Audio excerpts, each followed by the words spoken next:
Hey there, it's Derek here from Pacific Coast Auto in Japan, and we're looking at a 2006 Mercedes-Benz GL550. Now this one was bought from auction here in Japan. We're going to export it over to Canada. It has 116,000 kilometers, 5.5 liter V8 engine. Condition of it is fairly good. It has a couple of things here and there. I'm going to inspect it in this video, and then we're going to be sending it off right away. Okay, so firstly, I'm going to switch the engine off. This one had a little bit of an electric problem, but it may be a non-reoccurring issue. The car stalled and it couldn't be started on the way here. Oh, I went in the wrong side. This is, yes, a left-hand drive one here in Japan. You can buy them left-hand drive here in Japan. Or right-hand drive, whichever one you want. Okay, so switch the engine off here. Just going to show you this, and I'll show you about that in a second. Okay, 116,902, and restart. Have a listen. You heard it's a little bit weak of a battery. Okay, you see the max height there? So it says please inspect on there, and now it's okay. So see, a little bit strange. Now it's on its way down. See the flashing lights? Means it's going down. Now last time, couldn't get it to go down, and so there's something a little bit niggly there. Needs to be checked out. Anyways, I don't know if I can switch the engine off while it's thinking and doing its own thing. And so, well, it is a quiet engine, so maybe I'll just do this part of the inspection while it's doing that. Okay, so let's go over to the auction inspection sheet and I'll translate that for you, and then we'll compare it to the condition of the car. Okay, it's a 2006 Mercedes-Benz GL550 4MATIC. 5.5 liter engine. This is an auction grade 3 with an interior seat. You can hear that air suspension letting its air out. I didn't realize that was so noisy. Okay, sales points, Carzaria Navi, that's a aftermarket one, AVIC RZ802. This is digital TV tuner with a reverse camera. LED fog lights in there. Aftermarket 19-inch wheels, which I don't think is right. I think that these are most likely the original 19-inch wheels on it. Sunroof, there's actually two of them. Power trunk, or the hatch opens electronically and closes. Mirror signals, like signal lights in the mirrors. What does this say? Ivory leather seats, which is more like a beige, not ivory. 3 rows of seats. Interior and exterior have been cleaned. Comes with warranty papers, owner's manual, warranty papers, spare keys. And the report here says steering wheel wear. It's actually very nice. Dashboard comes up. Yes, it does. It's minor, but it's noticeable. I'll show you when we get to the interior. Seat wear and scratched. Interior one part dirty and cigarette burn. The cigarette burn that I could find is on the floor mat. If you were to replace the floor mat with another one, that would go away, which is nice to know that. Inspector didn't mention anything about that, but that's good to know it's not on a seat or on the dashboard or the console somewhere. Winter tires on it, aftermarket, underside one part surface rust. It's actually very clean. This surface rust on here isn't something that I really worry about, to be honest. Very small scratches, small dents, repair marks, and uneven paint. Yes, it has a W3, which is poor quality paint on this side, including both doors and the rear fender. It's kind of bad, but it's not terribly noticeable until you're looking for it. So it's right here and it's below the waistline. Above the waistline is okay. And I have a feeling like the suspension didn't go back down into the full low position that it should be. And so possibly it still does have some sort of a malfunction. Roof is peeling on the top, windshield rock chip. A lens back here is a Y2, which is a crack. And then a few scratches. Actually, all the scratches on there are pretty mild. I pointed those out in another video. Here's the crack on the taillight.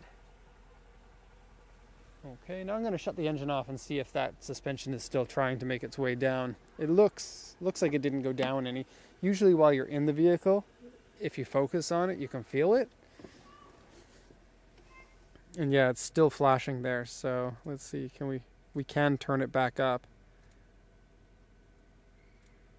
And it was giving the warning on here. You saw earlier in the video, it said, please check. It was in Japanese, so you probably couldn't read it, but it said, please check. And it says right now, agarimasu, which means it's going up.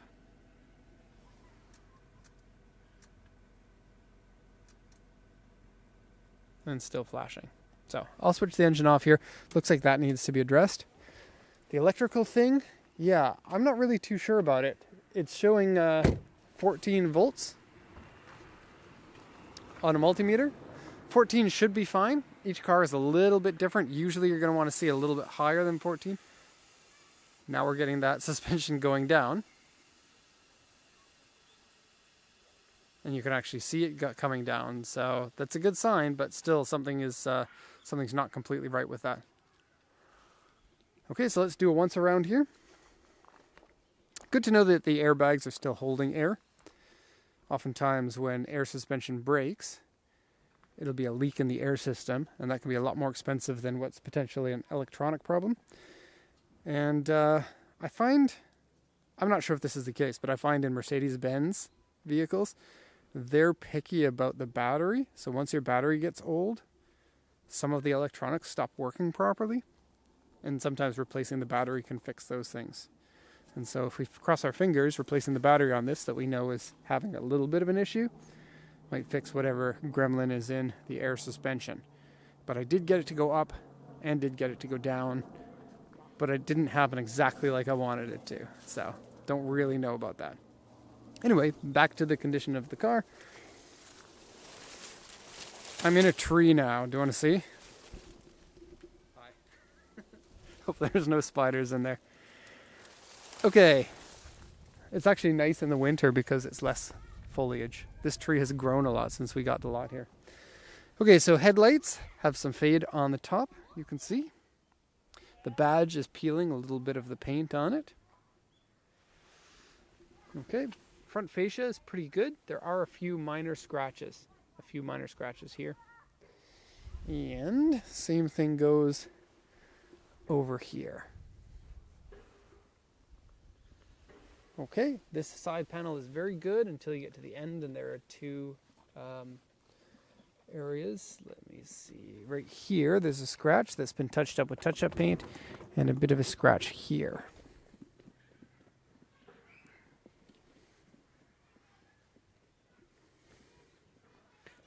Okay.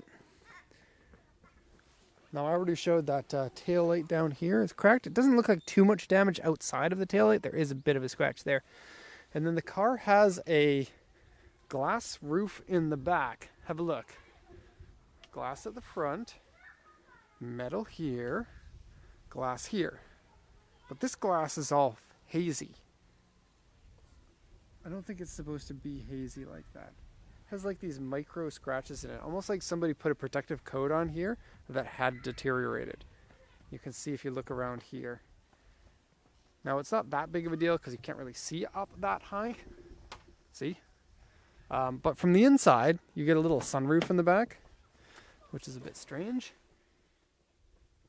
With its own cover. Let's close that.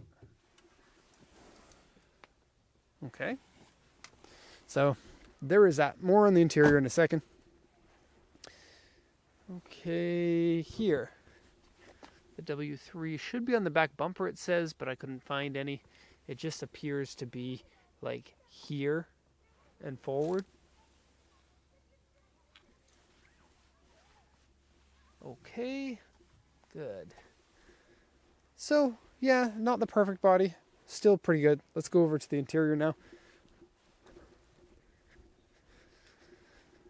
And yeah, it's pretty much like you would expect from Mercedes-Benz. It's a S-Class SUV. Chips there. No cracks in the wood paneling, which is really nice to see. That's a fairly easy thing to get on your Mercedes-Benz. So if you have one, get a protective cover for the windshield to make sure that it gets the least amount of hot as you can get. There are memory seats, 3 different settings for it. All of that functions properly, which is good. Sometimes with Mercedes-Benz, you try to go forward and then the seat will go backwards and stuff like that. Has a crack here. The cigarette burn is right here. Doesn't smell of cigarettes inside. This is for Japanese registration. You need to have a road flare, and these electronic ones. This one's out of batteries. Okay. This is all good. Steering wheel is good. It's half wood, and the wood is really nice. No cracks or peeling on it. Okay, the driver's seat is great. The passenger seat has a rip that has been glued back together. Was not mentioned on the auction sheet. Very sorry about that. Another thing not mentioned on the auction sheet is the AC doesn't feel very cold. Feels a little bit cold, but today's a cold day, so you would expect it to be even colder than the ambient temperature by quite a bit. If it is colder, it's negligible. Okay, so these have heated and cooled seats and have a cushion inside here that can move in different directions. So it's lumbar support in the middle, or you can move that out, or you can move that up or down using the controls over here. Very cool thing to have the seat exactly how you like it. Okay, you already kind of saw the gauges before. Here's the part of the dashboard that comes up. There's more on this side over here. Oh, I'm falling down. Okay, aftermarket Navi screen here. The fans for this are really nice. They're very powerful on the highest setting.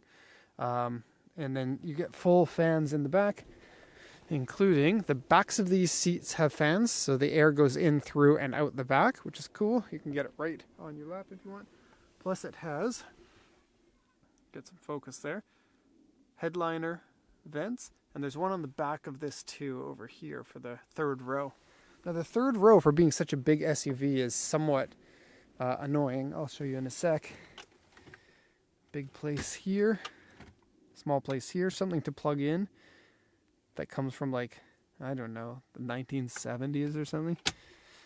That's the thing with plug-ins and TVs and stuff, is it gets outdated really quickly. All of that's real wood, and a really nice wood. Okay, this sport and comfort, that might only work when you're on the regular suspension, not the tallest suspension. And this button here is an aftermarket button that has been installed to show you the backup camera so that you can turn it on when you're not shifting in reverse. Sunroof works properly. On some Mercedes-Benz, that tends to be a high failure item. I'll show you the rip in the passenger seat, and then we'll go into the back seats. Okay. So right here, it's like a square rip, like a right angle, that has ripped right along the perforations and then has been glued back together. Okay. You get the same controls for the passenger side seat. Fairly clean in here, I'd say. All right, to the back seat. Now the back seat has a broken handle. Have a look here. You're supposed to have a handle here that you can pull to get into the final row. The final row is all folded down at the moment. So you can't get in from this side at all. There is another handle from the back side, but you can't reach it from here without climbing all the way in. The handle still exists on the other side, and there's a 60-40 split here. So here's the split, and these two go down together. This one goes down by itself.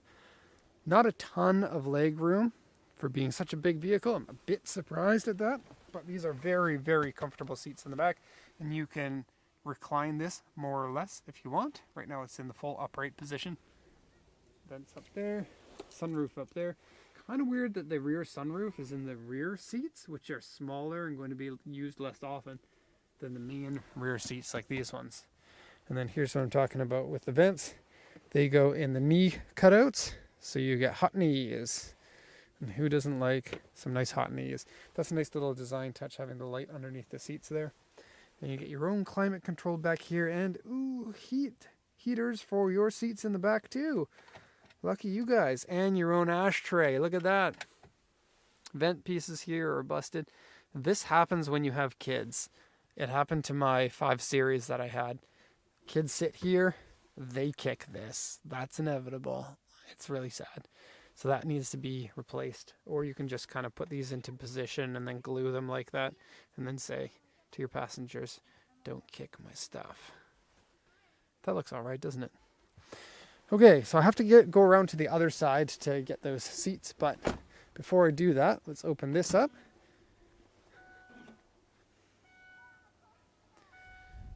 Okay, decent amount of space in here. Everything's nice and clean. Spare tires underneath there. Let me just show you that. Okay, it's a space saver.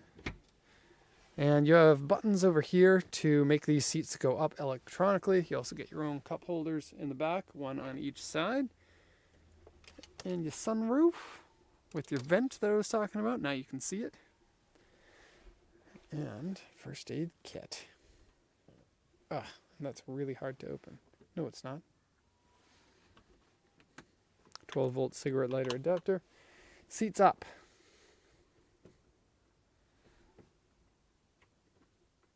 Maybe only when the... Oh, that's weird, right? Is that weird? Seems weird to me.